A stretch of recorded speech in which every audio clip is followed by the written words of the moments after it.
कल जो हमारा टॉपिक चल रहा था MIS के अंदर वो था टूल्स ऑफ प्लानिंग। ठीक है, ये हम रिवीजन कर रहे थे कि क्या टूल्स ऑफ प्लानिंग होते हैं। तो इसमें हमने कल पढ़ा था एफिनिटी डायग्राम, इसमें सिमिलरिटी ऑफ कैरेक्टरिस्टिक्स होती है। ठीक है, उसके साथ ही वर्क करते हैं। फिर इंटर रिलेशनशिप डायग्राम पढ़ा था जिसमें रिलेशनशिप डायग्राम था, ट्री डायग्राम हमने पढ़ लिया था। ठीक है, और मैट्रिक्स डायग्राम। ठीक है, तो ये हमारे जो थे कल टॉपिक कवर हो गए थे। तो इसमें एक बार अब समरी मैं बता देता हूँ एफिनिटी डायग्राम के बारे में।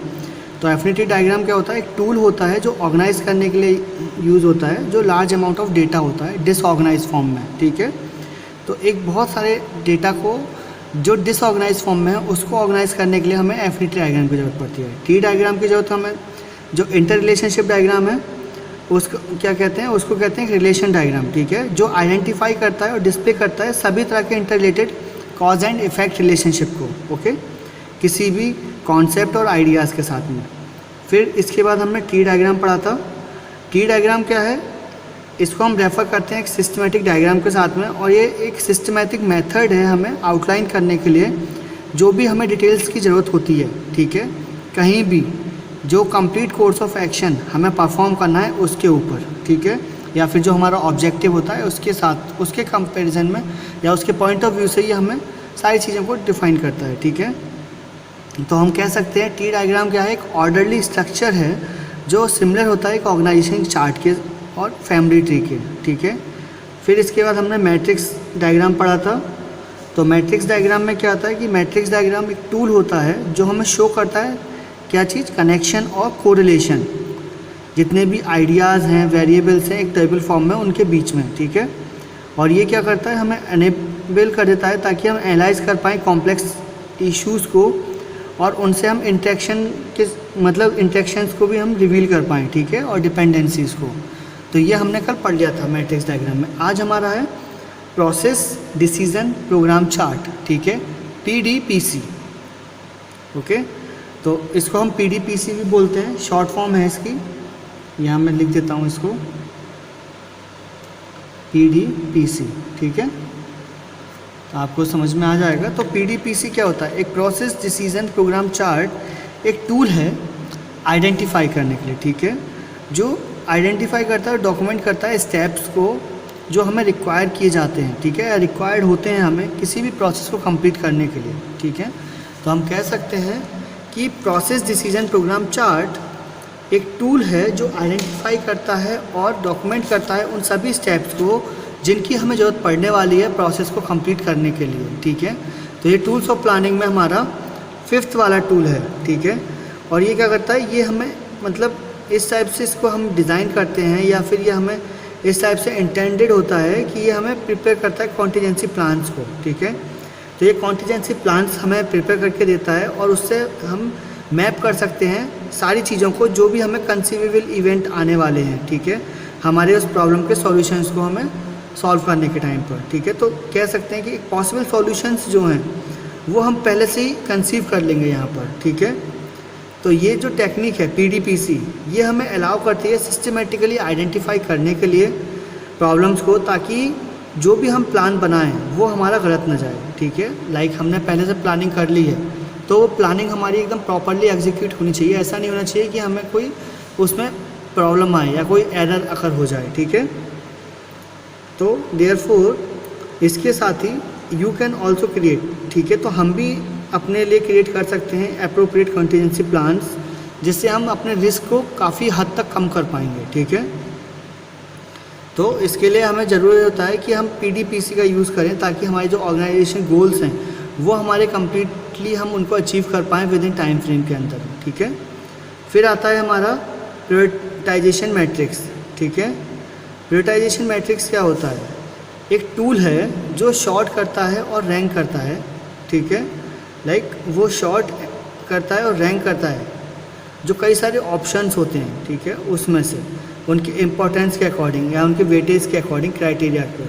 ठीक है, तो उन सभी टूल्स को जो भी हमें हम यूज़ करने वाले हैं उन सभी को एक सिस्टमेटिक वे में शॉर्ट करना है, और उनके रैंक के अकॉर्डिंग उनको ऑप्शंस, वेरियस ऑप्शंस में उनको एक ऑर्डर में लगाना है। ठीक है, ताकि उनके इम्पोर्टेंस के अकॉर्डिंग या उनके वेटेज के अकॉर्डिंग हम उनको यूज़ कर पाएँ। और ये टेक्निक क्या करती है, हमें हेल्प करती है आइडेंटिफाई करने में, जिसमें प्रॉब्लम्स क्या है बहुत ज़्यादा इंपॉर्टेंट होती हैं, ठीक है, और उनका हमें सॉल्यूशन जो है सबसे पहले प्रोवाइड करना होता है, ठीक है। तो मोस्ट इम्पॉर्टेंट क्या होता है, यहाँ पर प्रॉब्लम होती है जिसका हमें सॉल्यूशन प्रोवाइड करना ही करना है, ठीक है।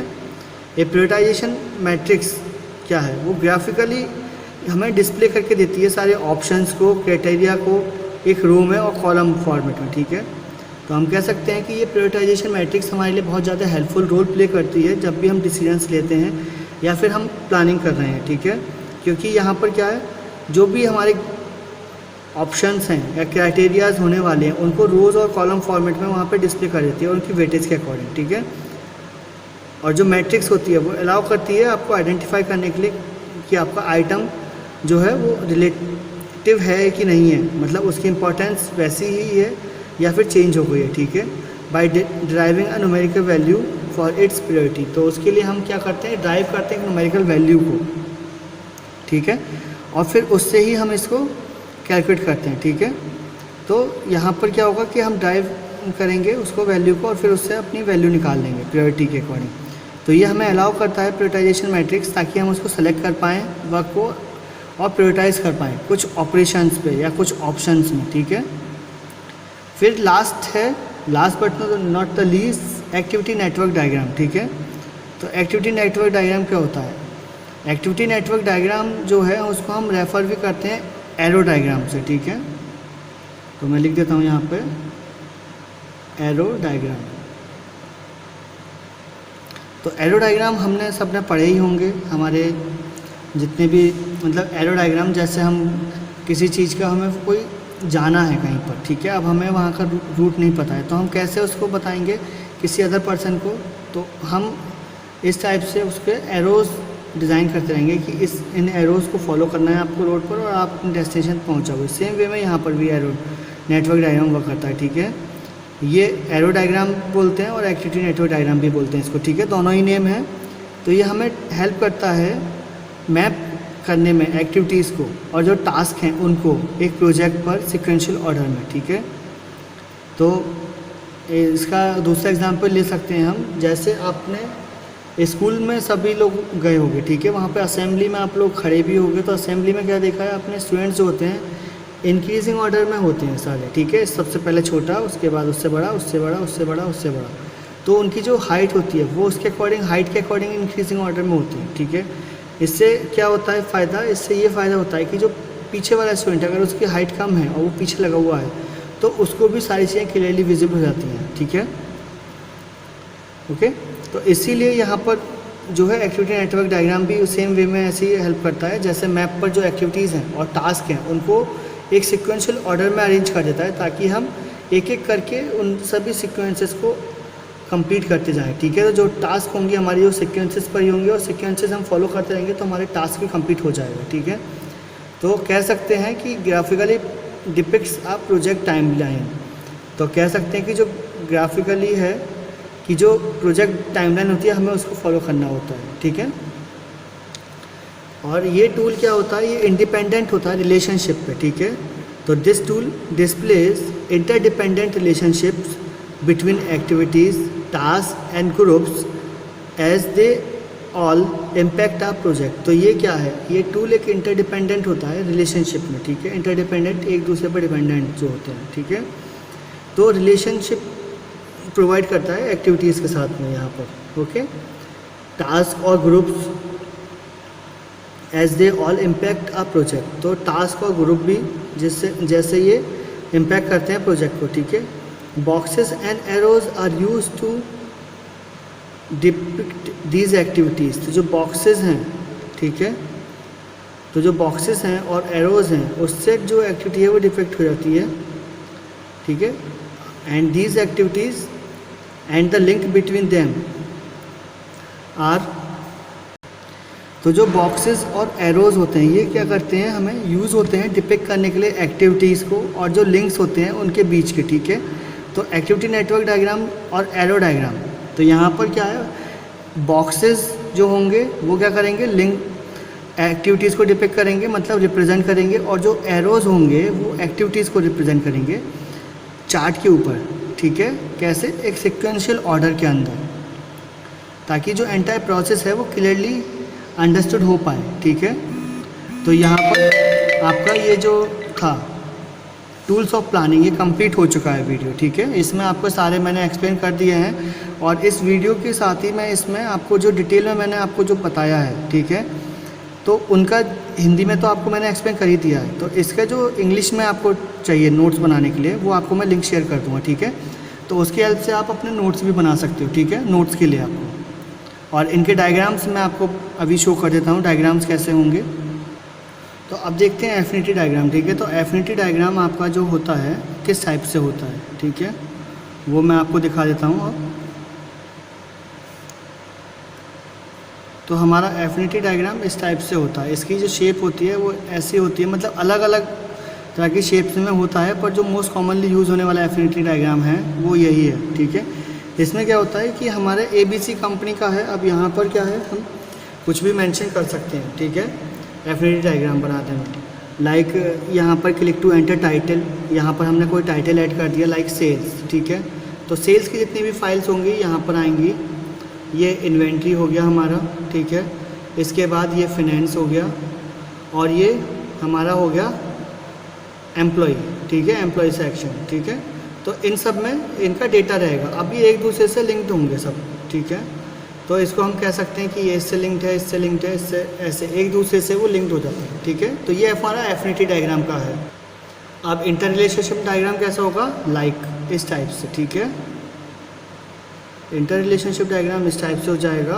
अब इसमें रिलेशनशिप बन रही है, इधर से इसमें रिलेशनशिप बन गई, इसमें इधर से रिलेशनशिप बन गई, इसमें इधर से रिलेशनशिप और इसमें इधर से रिलेशनशिप, ठीक है।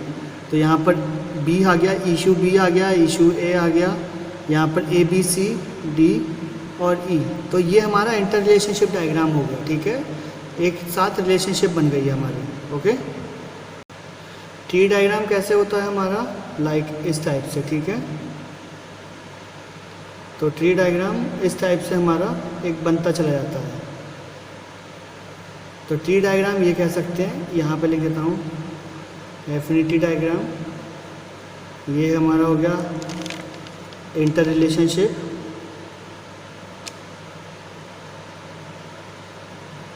ये ट्री, ठीक है। इसके बाद मैट्रिक्स डायग्राम आएगा। मैट्रिक्स डायग्राम मैट्रिक्स की शेप में होगा इस टाइप से, ठीक है। तो ये हमारा मैट्रिक्स डायग्राम हो गया।